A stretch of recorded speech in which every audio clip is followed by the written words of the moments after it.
Assalamualaikum warahmatullahi wabarakatuh. Apa kabar kita semua? Mudah-mudahan dalam keadaan sehat dan tetap semangat dalam menjalankan aktivitas sehari-hari. Baik, kembali kita dalam perkuliahan kita, mata kuliah komunikasi bisnis. Dalam pertemuan ke-14 ini, kita akan membahas tentang strategi komunikasi dalam pemasaran dan pelayanan.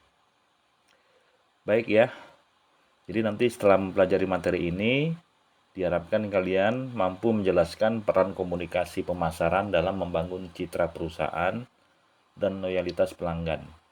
Kemudian memahami strategi komunikasi layanan pelanggan, serta menjelaskan bagaimana komunikasi pemasaran tradisional dan digital dapat diintegrasikan untuk mencapai target pasar secara efektif.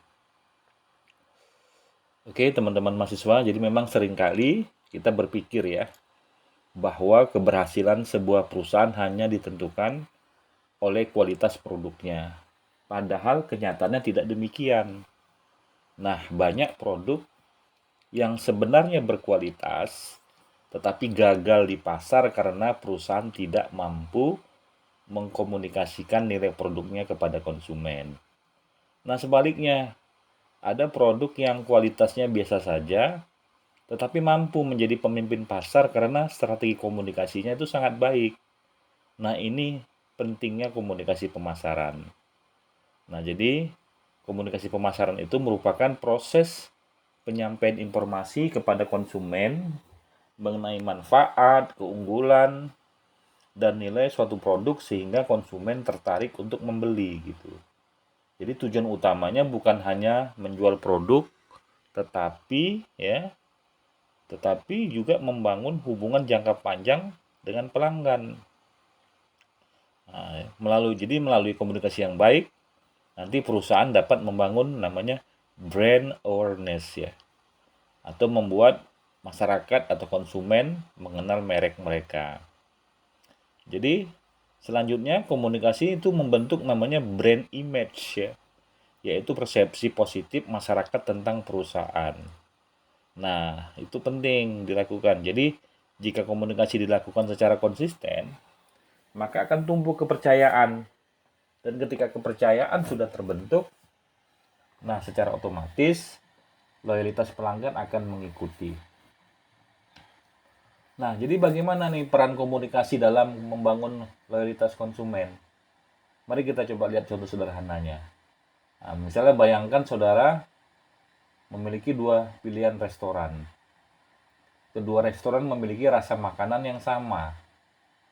Namun, restoran pertama selalu ramah, cepat merespon keluhan pelanggan, aktif memberikan informasi melalui media sosial, dan mengucapkan terima kasih kepada pelanggan.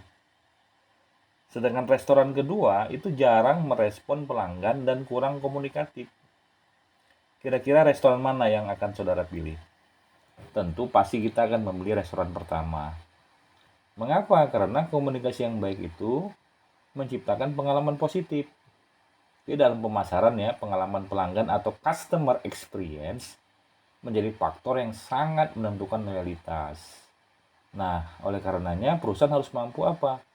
Memberikan informasi yang jujur, menjaga konsistensi pelayanan, cepat merespon pertanyaan pelanggan, dan selalu membangun komunikasi yang bersifat personal.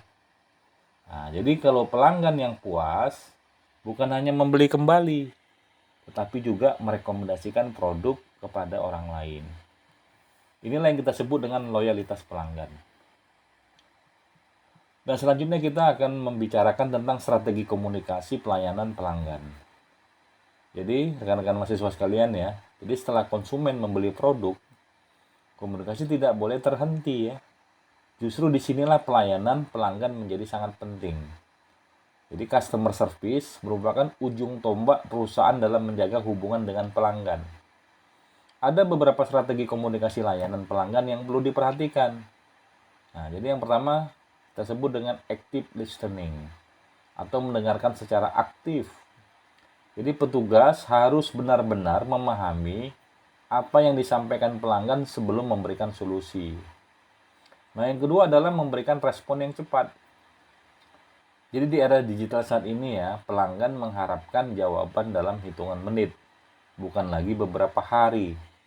Nah, yang ketiga adalah menggunakan bahasa yang sopan dan mudah dipahami, ya.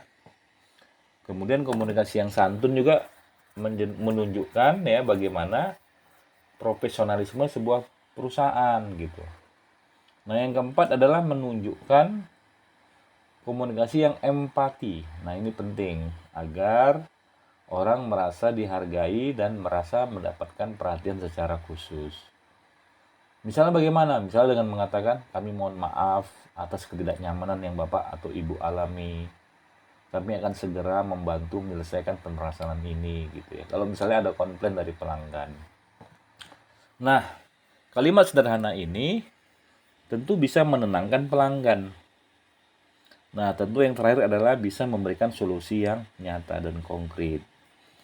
Jadi komunikasi bukan hanya menjelaskan masalah tetapi juga menyelesaikannya begitu. Baik, sekarang bagaimana integrasi komunikasi tradisional dengan digital? Jadi rekan-rekan mahasiswa ya, dulu perusahaan hanya mengandalkan televisi, radio, koran, atau baliho. Nah, sekarang konsumen lebih banyak menghabiskan waktu di media digital.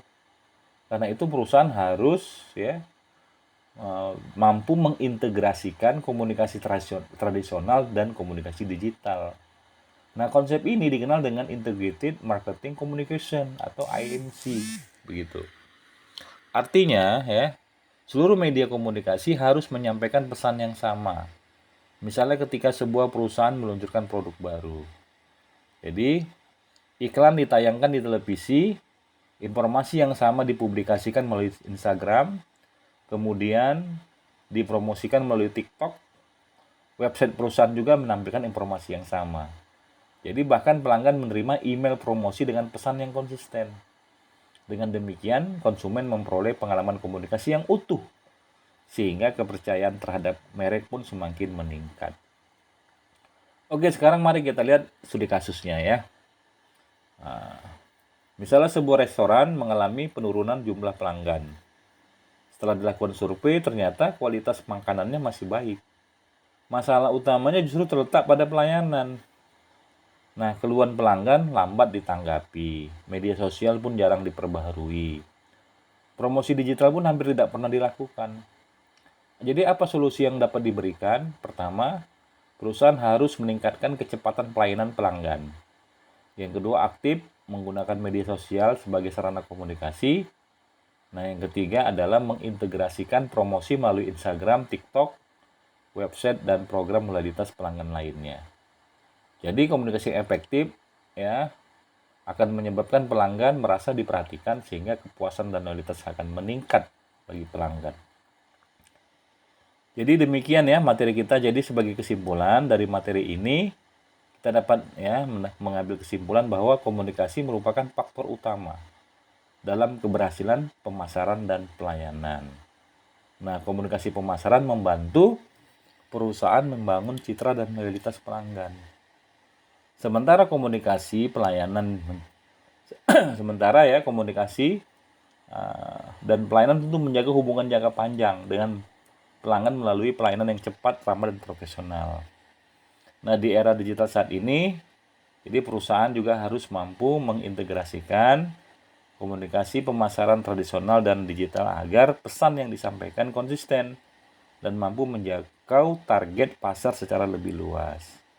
Baik, semoga materi ini dapat menambah wawasan kita dan pemahaman kita mengenai strategi pentingnya komunikasi dalam dunia bisnis. Terima kasih atas perhatiannya. Nanti kalau ada pertanyaan boleh kita diskusikan di WA ya.